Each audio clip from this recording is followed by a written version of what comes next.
Mike. I'm with Nate Arling from the Las Vegas, and we just met through Michael Miller at the NAMM show. Yeah. So we're up here doing some interviews, but we're going to find out more about your career and what's going on with your band. Cool. And let's go. Sounds good. All right. So you've toured with some really cool bands recently? Yeah. The past couple of years, we did a full U.S. and Canada tour with Motley Crue. This year, I met Michael. Actually, we played some dates with Alice Cooper, Guns N' Roses, The Cult, and we've also toured with a lot of underground cool bands like Super Suckers, Turbo Negro, Helicopters, and bands like Buck Cherry and Papa Roach. And we toured internationally pretty much nonstop, and just put out a record at the end of August this year called Bad Decisions. Well, so you've done a little bit of every kind of touring, some big acts, some of the smaller, some of the clubs, some bigger arenas. Yeah, that's pretty exciting. From the beer bash parties to Madison Square Garden. Yeah, did Chris Pittman behave himself? A little bit. Well, I know him a little bit through Ryan Brown. Yeah, those guys are all good guys, and Frank Ferrer, actually, the drummer, is great. Yeah. The band's amazing. The Guns N' Roses current lineup, they play for over 3 hours every night. May not go on until midnight or 1, but they bring it every night, and everyone in the band's great guys and just great players. So your band won the Guitar Center competition? Yeah. To get notoriety. I mean, some of it, so that helped, or? Yeah, we had put out a couple records before that. Toured Europe on like an independent label, and then our guitar player saw kind of like a promotion going on with Guitar Center where Motley Crue was looking for a band to take on tour with them, and end up signing with their label and work with Nikki Sixx in the studio, and pretty much essentially Guitar Center flew us out to the Whiskey.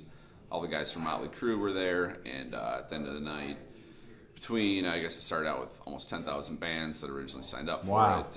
They flew 8 bands out to the Whiskey, and at the end of the night, Vince Neil announced that we were going to be the band that they were going to take on their, I think it was like a 32-date American-Canadian tour. And that week we went into the studio with Nikki Sixx and a producer, Marty Fredrickson, and recorded a record that then came out right around the time of the Motley Crue tour. And it was a great time. We spent about 2 weeks in L.A., and we didn't know if we were going to be flying back to Chicago the next day, but we ended up going to the studio and hanging out with Nikki Sixx, which was pretty cool. Nikki was really generally interested in the band and kind of was really excited, calling us like a mix of, like the Stooges meets like a Guns N' Roses, and kind of what he reminded him of, when they were cutting their teeth back in LA and very hungry, and working hard to tour and just, kind of do their own thing. So we're doing we're doing some other interviews from Drum Talk TV, and they're from Vegas, and you're the Las Vegas, but you're from Chicago. Yep.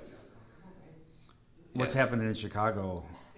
Chicago's good, man. Are you man. out of there? Did you move to LA or? No, we still have a base in Chicago, and we like living there, man. It's a great city. I think it has a lot of grit and grime to it. Yep. We're on tour most of the time, so I think it's a great city to come back to.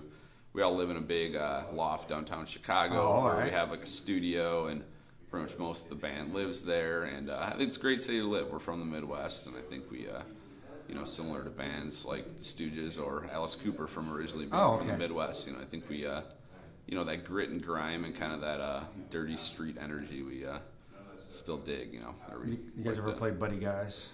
Never played there. Been there a bunch. Been there a bunch. Yeah, he just got the Lincoln Center Award for notoriety. Cool. Big blues fan, and we actually on our current record, we went into the Chess Records studio, and it's now called Blues Heaven, but we recorded vocals there on a track called It Ain't Easy, which is actually a David Bowie Ziggy Stardust song. Actually Ron Davies, but then David Bowie covered it, now we covered it. But we did the vocals at the old Chess Records building. Oh, wow. All the, this is the first place the Stones ever recorded in America, Muddy Waters. Did you guys freak out a little bit and enjoy it? That was one of the coolest things we've almost ever done, I would have to say. I became friends with the Willie Dixon family that owns the studio now. It's called Blues Heaven, but they renovated it exactly the way it was back in the day. And it was an amazing experience. And I think we're very passionate about the Chicago blues, and I think that comes through in our music a bit as well. Yeah, it's neat to learn from the past and respect it, and bodes well for your future. Yeah, I mean, if the Rolling Stones and Led Zeppelin were heavily influenced by it, along by about every artist that we think rocks, I think that works for us.